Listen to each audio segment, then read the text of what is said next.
You're golden, you're so golden. What you got, you're the golden child.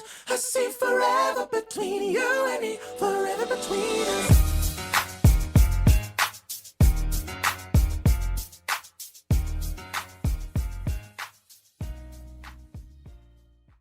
Welcome to the Black in Real Life Podcast. It's your girl, Anuli. You can call me Nunu though, because I always rock the Nunu-ish.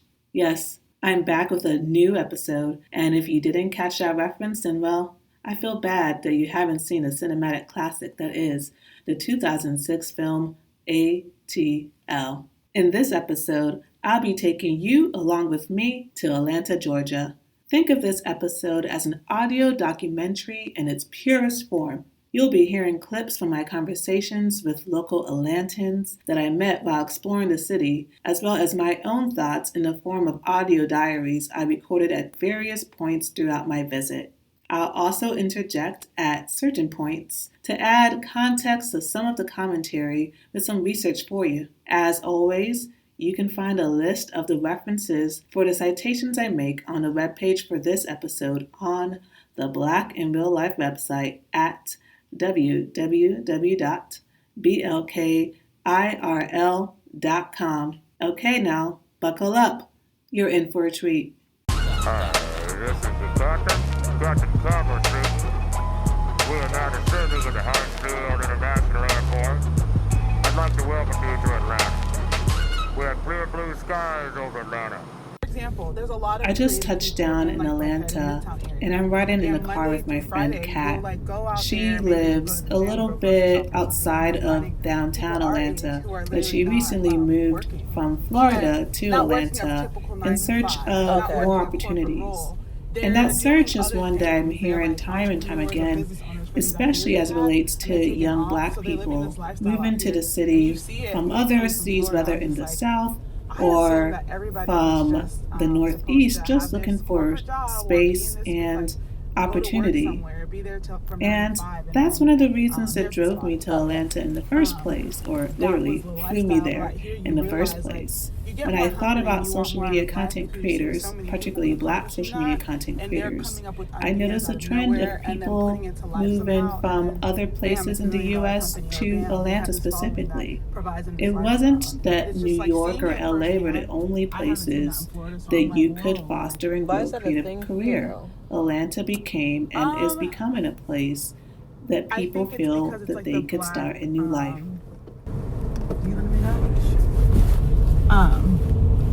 When you put a whole bunch of Black people together in one space, we're a whole bunch of different genres, and I think just like back in the day, we that was close. I don't know, we created the Black Wall Street, but they burned that down, of course. Yeah. I mean, we really kind of built this whole entire country on our backs. So think about not having to do it as a slave, but just doing it because you are given resources. And this is a spot where a lot of Black people are. I think it's just, we have magic within us. Seriously. So day 2 was really cool because I got to interview a few people for this season of the podcast. And those interviews really felt affirming of the direction of my research. So for example, I had decided that I wanted to start the historical portion of my research about Atlanta in 1995 with Andre 3000's speech at the Source Awards, where he said the South got something to say. And after 1995 was the Olympics, which at least one of my guests today had shared as like what he determined to be a cultural shift in Atlanta's culture, representing of a cultural shift where you have a division between old Atlanta and new Atlanta that started around that time period. So today is really cool because I have a tour at the Atlanta History Museum that's going to be a personal tour given to me by one of this season's guests, her name is Christian, and she is the digital storytelling director at the Atlanta History Center. So I will be doing a tour of the center, which does include a current exhibit about the 1996 Olympics. So I will be capturing snippets of that tour today, and I'll be interviewing Christian later this week. So right now I'm preparing for that. It's crazy here because you definitely need a car to live in Atlanta. Like I try to walk. I'm staying in Midtown, and I try to walk just to grab some takeout, some food, and you really don't see a lot of people on the sidewalks. You really don't see a lot of people walking on sidewalks. In some streets, like, the sidewalk does not even exist. This is not a walk-in city. This is definitely, you need a car. What I'm also noticing that's popular here are these Lime electronic scooters. And those scooters are everywhere. Like, there's no, like, rack for these scooters. They just, like, are in front of the grocery stores, in front of buildings. Like, people rather take the scooter than walk, because I feel like when I'm on the street walking, it's like people walking their dogs, exercising, or you get a close look at the city's homeless population, because you do see a lot of people who may be housing insecure or what have you on the sidewalks in the city.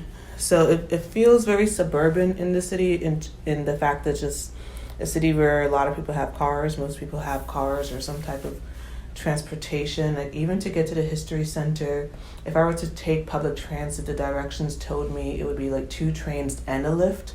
So I was like, it just makes sense to take a lift all the way there.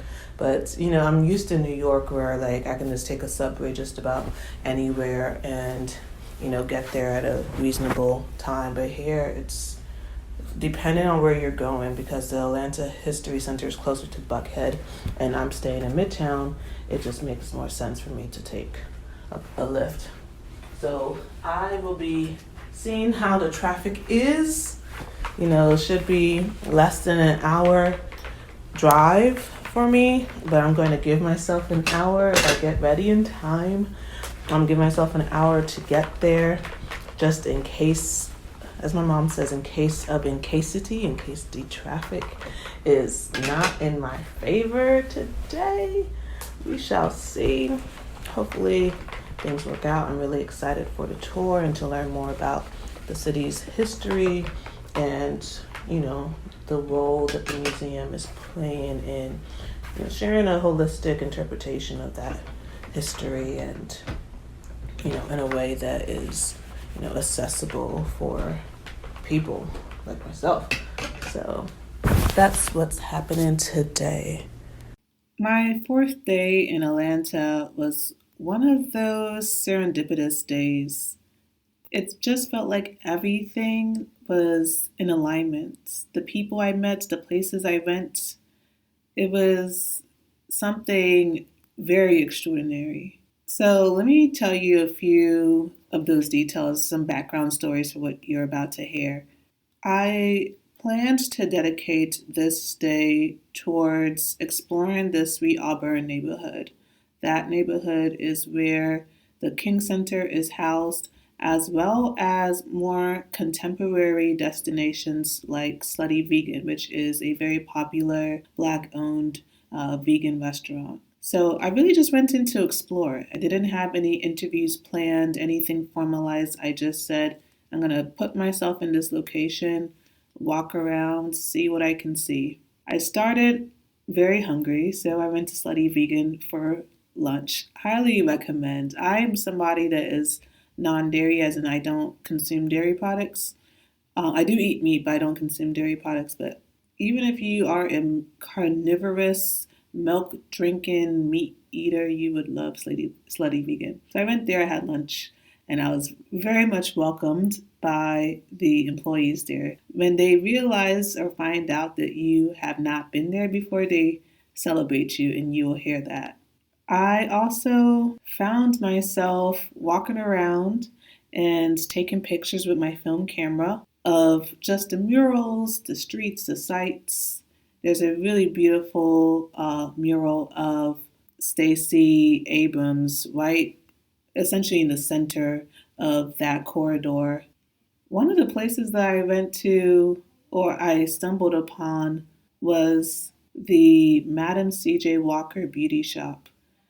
And that was such a, I have to use the word serendipitous experience. I mean, not only did I have a great time meeting the owners of Word, WERD, the radio station, which I learned was America's first Black-owned radio station, but I also had not only won a Stevie Wonder vinyl for his album Hotter Than July, because I was able to name, I think I had named 21 Black musicians on the wall. And there was a wall of so many, and you just had to name 21 to get the vinyl. And I was determined to win the vinyl, so I did it. I struggled towards the end, but I did it. So I won the Stevie Wonder vinyl, and I had great conversations with the people that dropped in and out. And one of those people happens to be the manager of R&B singer or self-proclaimed king of R&B, Jacquees. Jacquees' manager is named Jonathan Sims, and Jonathan has also managed other acts such as YFN Lucci, Rich Homie Quan, 112, Jagged Edge, Shida Prince, and a host of other notable names. It was very cool. I mean, I have to say it was cool just randomly running into him at the Madam C.J. Walker Museum and Word Radio, because he is an Atlanta native and he was kind enough to spend a few minutes talking to me about growing up in Atlanta, and I was able to get his input on this. I wouldn't call it a debate, but it's definitely something unique to Atlanta, which is how people identify with the hospitals that they were born at. And I talk about this with him as well as other guests you'll hear on later episodes, because this seems to be a very culturally specific thing here. Are you a Grady baby, or were you born at Georgia Baptist? I think out of all of my experiences from that one day, and I've only just given you a taste of a couple interactions, is that I ran into two lovely women at the King Center, Gloria Thomas and Chris Snell, who coincidentally both had personal interactions as they related to the Olympics, and specifically the Centennial Olympic Park bombing. So I was able to talk to them about their experiences. We were walking into the King Center at the same time. I saw them outside. I went into the gift shop, and then I also saw them at the gift shop, and we just struck up an organic, natural conversation. And I was telling them about this podcast and my research, and they said, "Oh, I have a story I can share with you." And then they shared their stories. And right before that, I was able to talk to the security guard at the King Center, because prior to that point, I was talking to people who were closer to my age, but I wanted to make it a point to talk to people in generations older than mine. So I just went up to the security guard, and he was gracious enough, because he was working. I didn't want to take up too much of his time, but he was gracious enough to share with me his perspectives about the Olympics, its impact on the city, how Atlanta has changed over his lifetime as well. And that was all from one site, just these rich personal narratives about Atlanta as it relates to 1996 and the Summer Olympic Games. That day was a lot. I mean, it was a lot of great things, but I just shared with you just snippets from that day. I did a lot more. And I was definitely, as somebody who's an introvert, and this isn't always talked about when it comes to field work, someone who's an introvert like myself, I may not sound like one or come across like one, but I am an introvert. Social interactions can be very overwhelming. So I was talking to person after person after person. I was very sociable that day. So you'll hear a part when I'm at Centennial Olympic Park. I finally make it to the park to experience what it was like for myself, just to at least see what the park looks like today. And I have this moment when I just finally realize, I am tired. It's been a fulfilling day, but it has been a long day. And I express that in one of the clips that you'll hear. Right after that, I go on to meet my friend and fellow anthropologist Tiffany Marquise Jones, who is actually a native of Atlanta, specifically Decatur, and we talk about that. And coincidentally, she did her dissertation research in Washington D.C., where I was born. So it's kind of like we just switched geographies for our projects. So we go to Ponce City Market and we talk about her experience growing up in Atlanta, especially during the Olympic Games, and also how the city has changed over the years. Like even the location where we were meeting, Ponce City Market, is definitely a symbol of gentrification in the city.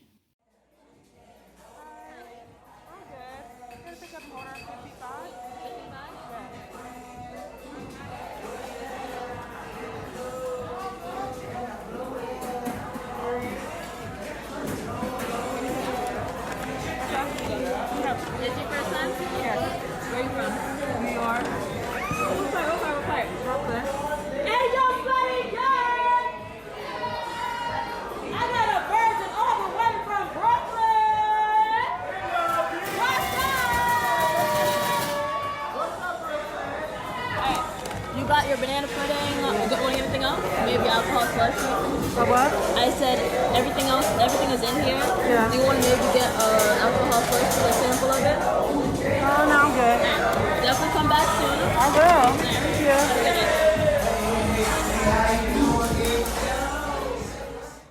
Regret it, you get home and be like, man, he said some stuff that blah, blah, blah. Exactly. That's fine. Well, I'm good. I'm ready. Okay, yeah. I'm from the east side of Atlanta, where I think most of during that time period in the 80s, I feel like a lot of the more wealthier black people lived in DeKalb County, which is on the east side of Atlanta. So they didn't have a lot of hospitals on the east side of Atlanta. So a lot of people had to drive all the way downtown when they were having babies. Okay. So the stop that you made before you got to Grady was the hospital off of Boulevard, Atlanta Medical. Yeah. So pretty much back then, Atlanta Medical was called a different name. Baptist? Georgia Baptist. Georgia Baptist. Yeah. So I know some people that are born there. yeah. So most of the people that were really black with some wealth and some like probably like middle class to high class were born in Georgia Baptist more so. That's because the east side of Atlanta is where DeKalb County was at one point one of the richest black communities in the United States. So it's like pretty much. You can imagine all those rich black people having to drop all the way downtown to be born at Grady. It's like, no, I'm going to Georgia Baptist. Okay. So it's crazy. Like my clients, like I'm a managed artist. Cool. Jacquees was born in Georgia Baptist. My client Saha was born in Georgia Baptist. Like a lot of us, Georgia Baptist babies. So people take pride in being born in Georgia Baptist? Because I guess it was a thing back in the day, like Grady babies, because everybody from Atlanta was from, we were born in Grady at the time. But as they started making obviously more hospitals and things of that nature, people start claiming Georgia Baptist, and they're like, "Oh my gosh, I'm a Grady baby, you're a Georgia Baptist baby," and I'm like, "Who cares?" Like I didn't even know that was a thing, but that is a thing here in Atlanta. I have no idea why, but it is. Wow. I mean, it's almost like a gang. Like, I'm a Grady baby. Yeah. That's what I've been hearing, like the hospital and then like high school. Hospitals definitely. It's just, I think in Atlanta we take a lot more pride in our high schools because we also have marching bands, and marching bands are very, very big here. So you have the bands, you have the football and basketball teams, the cheerleaders. So it's just like the pride here is probably like a little bit different. And our high schools are comparable to like many HBCUs, like. Oh, that quality? Yeah. Wow. I guess they go to the HBCUs. Yeah, most of, like if you went to school in DeKalb County, you pretty much went to the AUC, you went to either Morris Brown, Clark, or one of those schools, just because during your high school years, they take you to those campuses and those homecomings to kind of like get a college experience. So naturally, most people kind of like just ease onto that university system. But I went to somewhere far away. It was like, get me out. You're done. Yeah, it was just like I never. My dad works with other races and predominantly white people. So my high school, it was like 2% other, and that's like the Mexican brother and sister and the one other. You know what I'm saying? Oh, wow. Yeah, it was. We had two white teachers. Okay. So in DeKalb County, everything's black. Like you go to the grocery store, everything's black. How was that growing up? Everything black? I'm not used to that. I didn't even know it was like. I didn't Maryland, know. I grew up.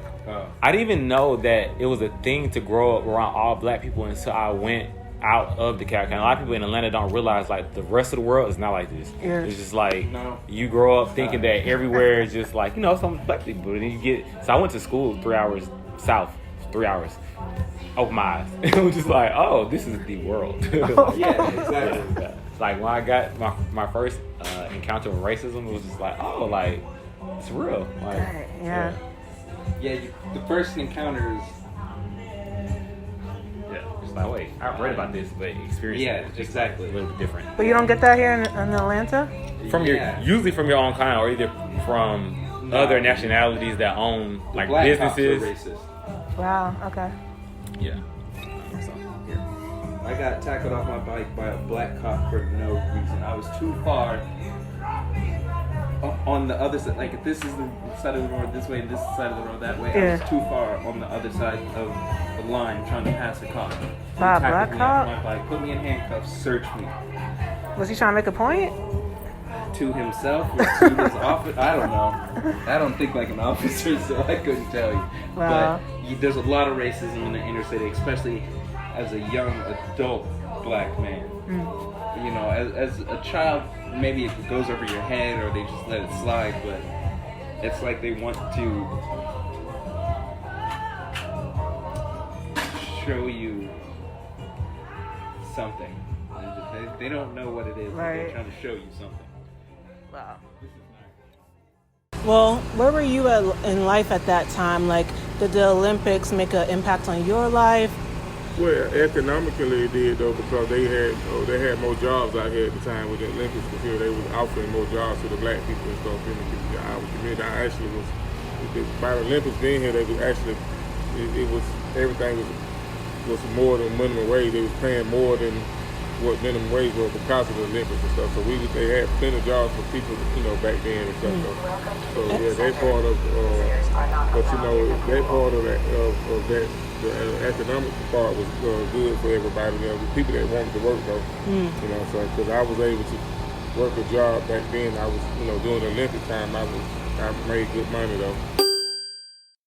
Anuli here, coming in from the future with some context about job rates in Atlanta during the 1996 Summer Olympic Games. We will talk more about the impact and legacy of the 1996 Olympics in the next episode, but I do want to touch on what was said about the employment rates in Georgia at the time here. Obviously, the positive perception about the Olympic Games in Atlanta by the security guard I talked to at the King Center is based on his own individual experience. But I do want to bring in a study from the Southern Economic Journal about the impact the Games had on employment and wages in the state of Georgia, because in many ways it does mirror his perspective on a larger scale. The study was published in 2003 and found that hosting the 1996 Summer Olympic Games boosted employment by 17% in the counties of Georgia affiliated with and close to Olympic activity. From the 96 to now, a lot has changed as far as Atlanta though, as far as the Olympics, as far as the population, as far as everything. The growth of Atlanta. Back then Atlanta was not as, it was flooded, but it wasn't as overpopulated as it is now. Is that a bad thing or a good thing? Well, it's actually right now it's a bad thing. Okay. The overpopulation, because you have, the crime is up. Okay. You have, the crime is up, the traffic is bad,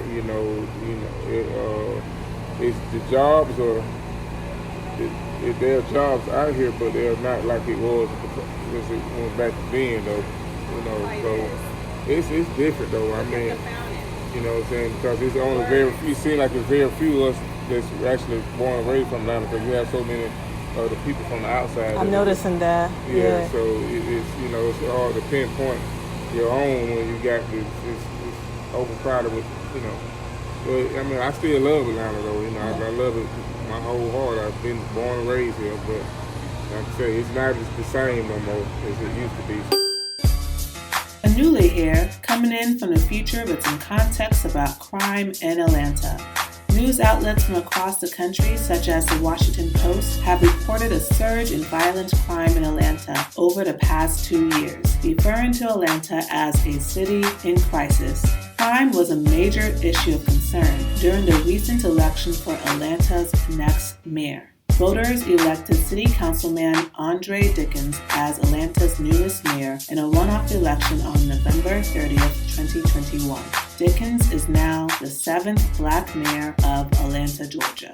According to an analysis from the Atlanta Journal-Constitution, Atlanta's Black majority has slightly shifted from 51% in 2019 to 47% in 2020, as historically Black neighborhoods have begun to attract wealthier and whiter new residents. Crime has always been as much a matter of personal politics as it has been a matter of public safety, and Atlanta is no different. One of the reasons that crime has become such a hot-button issue in the city is because residents and business leaders in the neighborhood of Buckhead want the affluent and predominantly white enclave to become its own municipality outside of Atlanta. In other words, Buckhead wants to secede from Atlanta. Crime is central to the rationale for this proposal, which has been led by a group called the Buckhead Exploratory Committee. That group is backed by Georgia Republicans. While this story is still ongoing, it is important to note that never before has a part of an existing city created its own municipality in Georgia. Jobs out here for us though, but not many opportunities for people that don't have just a simple IQ and stuff though. Now you can't just, that you can't just go and talk. Some people you can go and talk to because it's all about who you know, but sometimes, most of the time, you ask people to get on a computer to get a job, and people don't even have computer skills. Yeah. So now you're asking a person to get on a computer and apply for a job that don't have the skills, that don't, now he can't get the job, and then it just, Atlanta is my home and I love it, but it's a lot of stuff that got to change and stuff though. But like I said, back then Olympics and stuff, it was a lot going on, but at the same time it changed Atlanta though, as far as just people notice Atlanta more when the Olympics happened. They even with the bombing and stuff. Yeah. People still notice Atlanta because we had always been on the map, but for music though, never really been on the map for sports or anything like that. So it was an eye-opening for a lot of people that didn't know anything about Atlanta. They know the history of Atlanta. Like even working here, it's a lot of history here on the King Center though. So people come from all over the world because they hear about the history that Atlanta, that they have and stuff though. So it's a good thing that it's some history behind Atlanta though, but still a lot of stuff that got to change though, Yeah, what do you see as the future of Atlanta? Well, I feel like the blacks are we're taking over as far as just stepping up and our voices are being heard and stuff though. At one time we didn't have a voice. Yeah. So I feel like now that blacks are getting because it's really honestly Atlanta to me is most black owned now because you have a lot of black people got their own business. So I just seen the city going into in a prosperous way though. Except for every city gonna have crime though, but I just think that blacks are finally putting their head together and learning how to have their own business and learning what it takes to run a business and stuff. But I feel like it's gonna progress. As the years go on, it's gonna progress and stuff. That's great. Anuli here, coming in from the future with some context about the Centennial Olympic Park bombing. Between 1996 to 1998, bombs exploded 4 times in Atlanta, Georgia, and Birmingham, Alabama, killing 2 and injuring hundreds, and setting off what turned out to be a 5-year manhunt for the suspected bomber Eric Robert Rudolph. Rudolph began his violent attacks on July 27, 1996, when he planted a backpack containing a bomb in crowded Centennial Olympic Park in Atlanta, Georgia. A woman who traveled with her daughter to watch the 1996 Summer Olympics was killed, and more than 100 others were injured in the blast. Shortly after, Rudolph bombed 2 more locations in Georgia and 1 in Birmingham, resulting in several more injuries and the death of a police officer. Eric Robert Rudolph pleaded guilty for the crimes and is currently serving multiple life sentences without the possibility of parole. I was working for Coca-Cola, one of the main sponsors of the Olympics in '96. Wow. So I'm very familiar with the bombing that night. I was actually at headquarters that night, and we didn't know what had happened. We were assigned to do different tasks during the Olympics, all the Coca-Cola employees. So I was assigned to be a security guard at the main headquarters. Wow. Of course, working with these security guards. We weren't really Like security the- guards. okay. But so I had like the midnight shift, like from 8 o'clock at night to 4 in the morning, and around 12 o'clock we would get lunch. We would get our dinner, if you will. And I was in my car, and my dinner was over, and I was going back in the building, and all of a sudden my car started going off, and I'm saying, "Wait, what's wrong with my car?" But what that was the drama from the bombing. It vibrated that hard because Coca-Cola is right down the street from the Olympics, Right. From the Centennial Park. And evidently the security guards got a call, and they knew what was happening, so they made all of us sit down because they had to do their real work at that point. So they secured us in a secure place, and they locked that place down like you would never believe. Oh, wow. Yeah, because they already had snipers on the building anyway for the Olympics, but it was just a totally different scene. And mine is even more compelling. Right where Eric Rudolph, had placed the bomb, Right. my husband and I and some more people were sitting right here on the bench. Like right there. On the bench. And right next to, that's what the bomb was. Yeah. We had just gotten up, like Gloria said. We caught the train to go back to College Park. And just right down the road, we heard this bang. Yeah. And that was the bomb. So when we got home and saw it on the news, my husband said, "Oh my God." He said, "We were sitting right there." Oh, you didn't know at the time it was a bomb or anything? No, we didn't know what it was until Right. we got home. And my husband said, "Oh my God, we were sitting right there." And we escaped that. That was God. But Yes. God. Yeah. Yes. Yeah. That's exactly right. So it was just amazing how God placed you in the midst of things, but He protects you.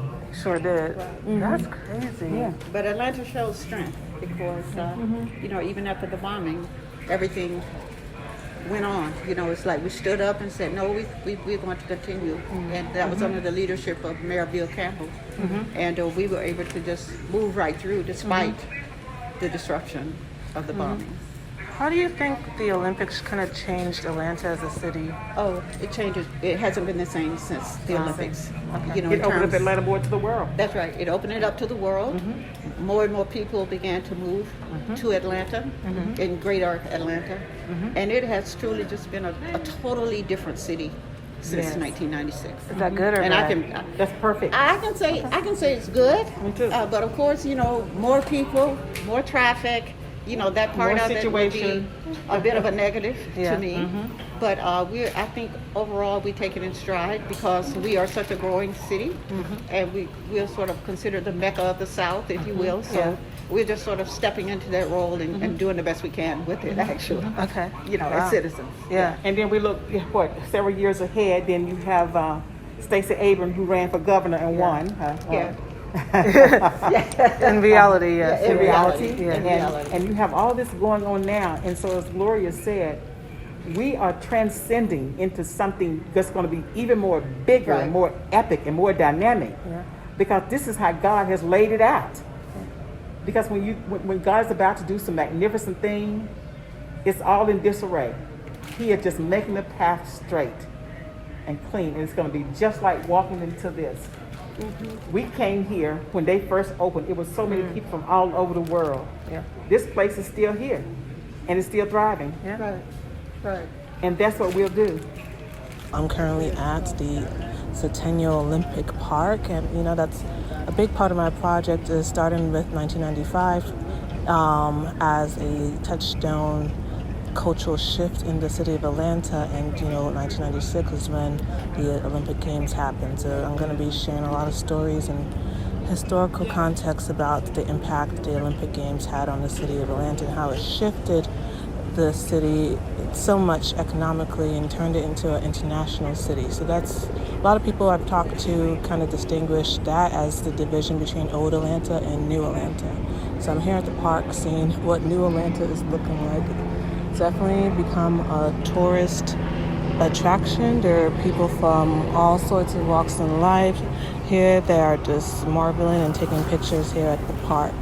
And yeah, I'm just really chilling to see, just seeing what's happening. I've done a lot of oral histories, and the thing about anthropology that people don't talk about is that, like, I'm somebody that's also very introverted, so yes, I can talk to people, but it does take a lot of energy out of me. As extroverted as I might seem, it takes energy. So I'm a little overstimulated now because just of all the interactions I've had this week. So I'm just chilling on the bench right now, just taking a breather. It might rain any second, so I'm going to wrap this up before I get drenched. Okay. So weird being on the other side of this. Right, say what you're going to say. Yeah, so, you have I think for people who grew up in Atlanta in the 90s, that was the quintessential Atlanta. That was the quintessential Atlanta that people refer to. Like, what was captured in ATL, the movie, right? Like, T-Boz was a consultant on that movie. T.I. was in that movie. They grew up with Atlanta being like, we could care less about celebrities. Like, you could easily see Outkast chilling in Little 5 Points. House parties were the culture. Skating rinks was the culture. And it had more of a, like, even though it was a big city, like a small town feel. You spoke, you said, hey. You could easily get somewhere in 15 minutes. There wasn't this huge, insane amount of traffic. Now you got Atlanta as the busiest, second busiest now, airport in the world. It was the first. Hong Kong took over. And then you got this little Hollywood. And I think what has been in a hurry and trying to be is the little New York and the little LA.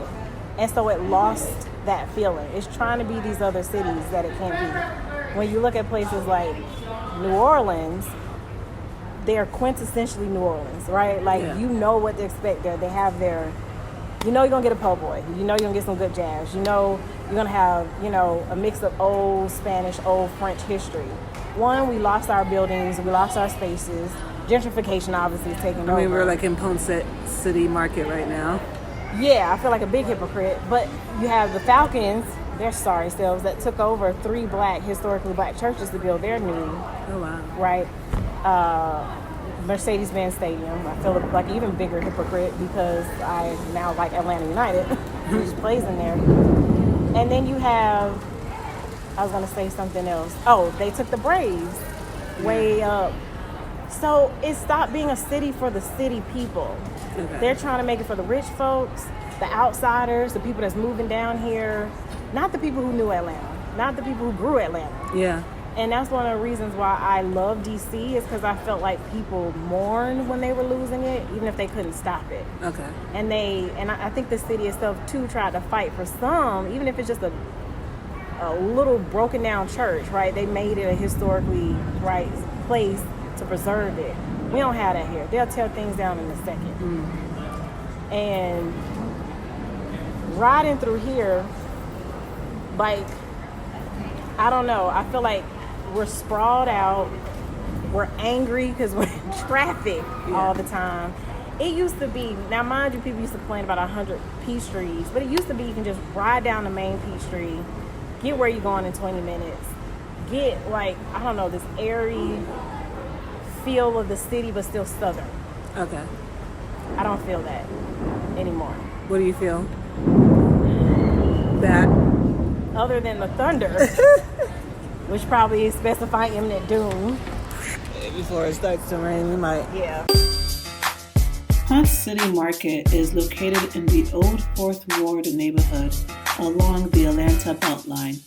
The building was originally built in 1925 as a Sears, Roebuck & Co. distribution and retail center, which operated until 1989. The city of Atlanta purchased the building in 1991. At 2.1 million square feet, Ponce City Market is one of the largest buildings in the southeastern United States. 20 years later, in 2011, Then Mayor Hakeem Reed handed the building over to Jamestown Properties. Jamestown Properties is a real estate investment and management company which had paid $27 million for the landmark building. The irony is not lost on me that Ponce City Market, one of Atlanta's most prominent symbols of gentrification, is owned by a company whose name, Jamestown, is associated with settler like I was in colonialism. 9th grade at Southwest, which is like the big school at the time, big high school, and we were chosen to be in the open ceremonies. And I remember like when we got the bid to be the city, that's to me when a lot of change started happening, right? Because they want to polish it, make it brand new, make it look sparkly, not the southern town, right? Which I'm like, people need to realize that's why they like it here, right? So they started polishing things up, and I didn't drive at that time, so I'm probably sure like there were things I missed. So you definitely want to talk to some old heads in terms of that time. But I know they were tearing things down, building things up. Anyway, and of course that's when they built up the Olympic Stadium, that they tore down Fulton Stadium, and actually talking about tearing that down. I don't know if they went through with that, but they were talking about tearing down the Olympic Stadium. I'm like, really, can't we keep something, you know? And it was a cool, like one of my favorite memories of, we were practicing, and they run the whole thing the night before. Nobody knew this at the time, but Gladys Knight comes up out of the stairs and starts singing Georgia on My Mind. And I mean, there was not a dry eye. Like, it was a pride, you know what I mean, of being a Georgian, being an Atlantan. And all my friends were born and raised Atlantans. So that was a huge contrast too. From like 15 to 25, my whole circle was from New York. And when I started being able to go out to clubs and things, they were not playing down south music. What are they playing? New York music. Very disrespectful, considering you have a hub that had been developing under Outkast's reign, right, and was still continue to thrive through like the Pastor Troy's and which was happening in my high school years, and Goody Mob and all these other, anyway, Dungeon Family. So that's the main thing I started feeling in the beginning is disrespect. You don't come in someone's house and put your feet on the coffee table, right, and be like, you know what, why don't you put this here? And you be like, look, this is my house. You either like it or you can leave. I don't think Atlanta did that. They're like, oh, what can we change to make it better for these New Yorkers and for people coming from Detroit and Philly and blah, blah, blah. And I'm like, the reason, and I used to get in a lot of arguments with my then boyfriend and his group of friends who were all from up north. I'm like, y'all move down here because y'all ass can't afford a house up there. So if you're going to come down here and take the benefits of real estate, then you need to take the slower pace of life that goes with it. And they used to compare and be like, oh, this is a city, you know, in New York, you can get a hot dog at 3 a.m. We'll go back to New York, right? And these were a lot of the conversations that my friends would have. It was a huge tension. Like, when was these conversations? These conversations from, I would say, starting from high school to like my early 20s, I started to see those conversations pick up more, this tension between Atlanta and New York. If you even remember Snowmageddon, what was everybody saying? Oh, these Southerners can't drive. And I had to tell people, you know whose asses can't drive? The New Yorkers who didn't get a license until they were 30 that live here. It was such a small town feel here. I drove when I was 12 without a license because there was on the highway. You can't do that shit now. No. Also, the airport being built around, was in 96. Yeah, that's when they really went after making it international hub. Yeah. And naming it, Hartsfield Jackson International. Partially because of the Olympics. So I do think, now that I'm thinking about it, the Olympics was a big, lightning rod for a lot of the changes. And then but the 90s, you still had like that feel, basement parties. Even if you went to a club, it felt like you were at a friend's house, right? They're playing your music that you grew up listening to that was current in the South. And that's the other thing. I don't think people started really paying attention to Atlanta. When Outkast got bigger, you know how like you look at certain places like DC got Beat Your Feet, right? Or, you know, whatever these dances are. I don't think we did a good job. I won't say did a good job. I don't think our lifestyle or our culture of hip hop made it out until like you started seeing people talk about the ragtop, bankhead bounce, right? Yeah. Like coming out and all these little dances, but somehow they don't always still get equated back to Atlanta. It feels like that still happens, like even into like the 2000s. Yeah. Yeah. Like some of our biggest rappers, I don't think people know are Atlantans. Yeah. Like, is it Waka Flocka? I think he's from Atlanta. Yeah. You know, when No Hands came out, you know Wale's from DC. I mean, granted, PG County. Yeah, but you know. But you know. Yeah. I don't think people knew. They knew he's down south because of his accent. Yeah. But somehow, Atlanta somehow doesn't get equated to the nice richness of history, of culture that it has down here. And I don't know if it's because they just lump the South in as there ain't nothing going on down here. Yeah. Black people know Atlanta's going on, but I don't think. And then you got that tension with New York that was picking up during the East Coast West Coast battle, right? And they're like, oh, nobody care about Atlanta. Yeah. Then you got St. Louis entering the hip hop scene, right? So then it becomes even more territorial. I mean, they booed Andre. Yeah, when they won over everybody. Yeah, they booed them. And now, what do people remember when they think of hip-hop, period? Not even Atlanta. Because I think people still forget they're from Atlanta sometimes, too, who are newer fans, right? Who think, hey, y'all was the best thing happening. So I think that's what I feel like. Starting from, like, 25, I remember thinking, I got to get out of here. Because the people that's about to come down here are about to take over. And slowly losing that feel. Like, I remember my mom used to take me to Atlanta, Marriott Marquis. Yeah. Because my middle name is Marquise. Oh, after that? No. Okay. She named me after a cut of diamond. Okay. Tiffany Marquise. Okay. But I remember when I was a kid, I was like, oh, Marquise is named like me. And she was like, okay, if you do well in school, I'll take you to your hotel. Oh. You can't do that shit now. It's too expensive. Yeah. It's too many cons and too many. Do you know how many movies are shot at the Marriott Marquis? Flight, Hunger Games. They just shot Loki. Oh, wow, okay. That elevator, which is known for, has every almost major movie in there. So it's not accessible to someone like a little kid and their mom who just want to have a mother-daughter weekend. The price is not there, right? So it's things like that's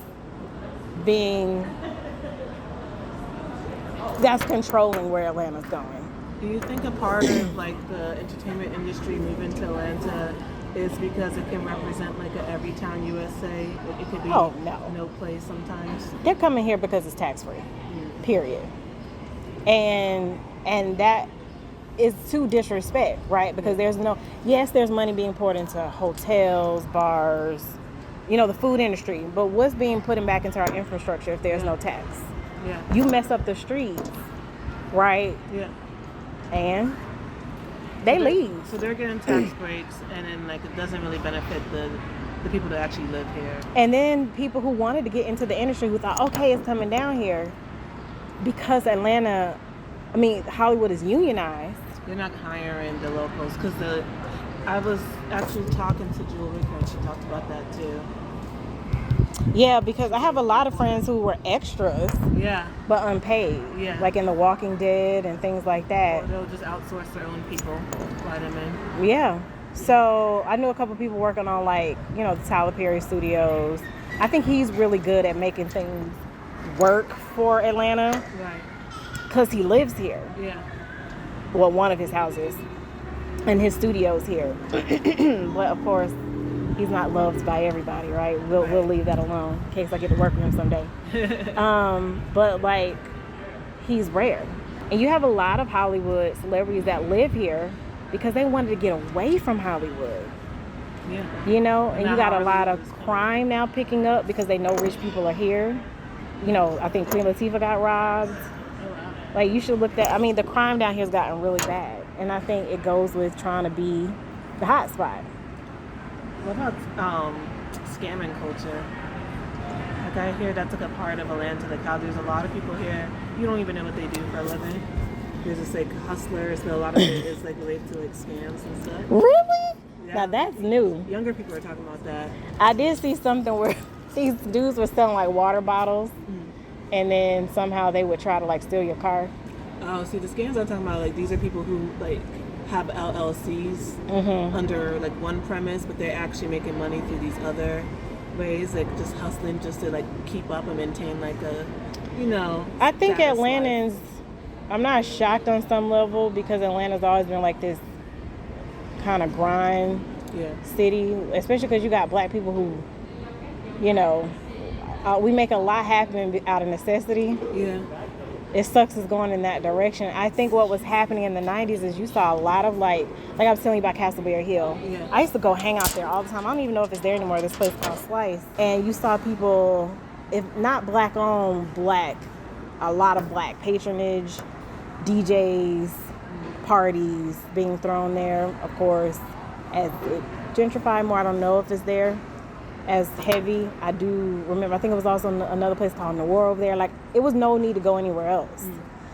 You had like 3 huge lounges there, and these were lounges, right? Like these, you got the hood spots too that people want to do, or Magic City, and that, people like, I'm going for the wings. I'm like, okay. Sure. But that's the other thing too, seeing black businesses, seeing black people own things and run things, make decisions. I think that's why people are scared to not have a black mayor. Because it used to be that you knew it was going to be a black mayor. Now that's not a given. Oh, wow. A white woman is running it. So when Keisha Lance Bottoms, when she was there, it was like, oh, whew, a black woman too. Yeah. You don't see that presence. So I'm not surprised that, and I'm not saying that's the only reason why, like, there's people, and also something happened too, I forgot to mention, the economics.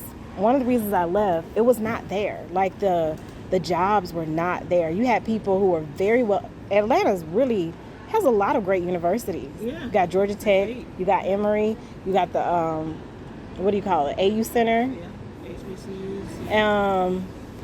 Got SCAD, that's in, Savannah. Just, you have so much potential of people being educated here, coming out around, I would say, right after maybe Bush, and nowhere for them to work. Like, it was very common to have people with advanced degrees making $14 an hour, living at home, because they could not break out. And I started seeing that very quickly, and I was like, look, y'all, I'm out. I'm going to go to the other black place where people are doing well, which was DC. So you also got that. Like, you got people, it's only so long that people's going to be able to, like, they're losing home, they're losing jobs. Everyone was coming in with outsourcing, like bringing in, like my mom works at Grady Hospital. Everybody knows Grady. These CEOs is bringing people from up north. Right, yeah. Kicking people with jobs. Like, so at what point? And Atlanta people don't want to leave. Yeah. It's, like I said, a small town in that way. So they'll stay and struggle.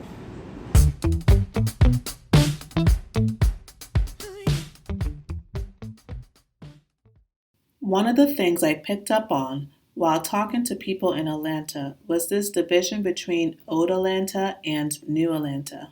When asked where Old Atlanta ended and New Atlanta began, people tended to mark the 1996 Summer Olympic Games as the transformational moment that shifted the city away from an idealized older way of life. Old Atlanta, in many ways, seemed associated with safety and community, while New Atlanta seemed associated with crime and gentrification. But I am still uncovering what these concepts mean, so these aren't definitive interpretations on my part. During my time in Atlanta, I was led to consider the following question. What is nostalgia, and how does it play into the tension between Old Atlanta and New Atlanta? My dissertation project studies the everyday practices of Black social media content creators in the creative economy of Atlanta, Georgia. And it's evolving to also consider the ways in which the concept of heritage has divided the city between the old and the new. I extend the idea of old and new broadly to also consider divisions between old media and new media, as well as physical space and digital space, and also Native Atlantans and transplants. Ultimately, my project aims to unearth insights about how relationships between physical and digital place inform our evolving beliefs about work and labor. This season of Black in Real Life investigates heritage as a social and economic phenomenon by exploring a particular transitional period in Atlanta's history, the years leading up to and following the 1996 Summer Olympic Games. Heritage studies scholars maintain that heritage should not be confused with history. Social anthropologist Heidi Geismer, for example, describes heritage as a tangle of ideology and expectation used to refer to the objects, practices, knowledge, and environments that sustain cultural worlds across generations. Rodney Harrison, a professor of heritage studies, has suggested that heritage is primarily not about the past, but instead about our relationship with the present and the future. Heritage, as explained by anthropologist Lynn Meskel, is a supplement to history that completes and elaborates on what is missing from the past in the present. So Atlanta, as a heritage site, through the division between the old and the new Atlanta, is transformed into a site of debate over meaning, and these debates are wrapped up in sentiments of nostalgia. In her book, The Future of Nostalgia, Svetlana Boym breaks down the meaning of the word nostalgia and its history. Nostalgia comes from the root nostos, or return home, and algia, or longing. Put together, nostalgia is a longing for a home that no longer exists or has never existed. In other words, nostalgia is a sentiment of loss and displacement. Boym argues that a preoccupation with tradition is a distinctly modern phenomenon that was born out of anxieties about a vanishing past. Nostalgia doesn't necessarily indicate a longing for the ideal past, but instead for the lost potential of a perfect present. Perhaps this is at the heart of Atlanta's division between the old and the new, a search for a more perfect present. I'll leave you with a question that Andre Agassi's coach, Brad Gilbert, poses to Agassi ahead of the 1996 Summer Olympic Games. When you chase perfection, do you know what you're doing?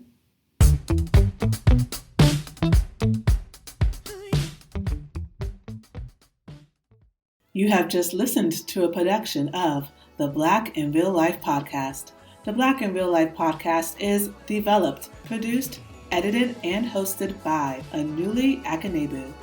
The music was graciously provided by Garth, whose single Wild can be streamed anywhere you can find music. The intro music for this season includes an instrumental remix of Welcome to Atlanta by Jermaine Dupri featuring Ludacris. Thank you for listening, and remember, the people you follow online are also Black in real life.